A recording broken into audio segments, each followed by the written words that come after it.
Hello guys, welcome to my channel. Today I will show you how to create photo manipulation grunge effect in Canva. Let's get started. First, add an image. I already have the image, so add it to the canvas and then increase its size. Next, click on duplicate and duplicate the image. Add the duplicate to the right side. Then select image. After that, go to the apps and search for photo to sketch. Click on the first app, then open it. Then increase the filter strength to 4%.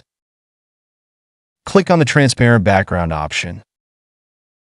Finally, click on transparent and select replace. Just wait a moment. Now, the image has been converted into a sketch. Next, you need to add the sketch image to the first image. This is our image.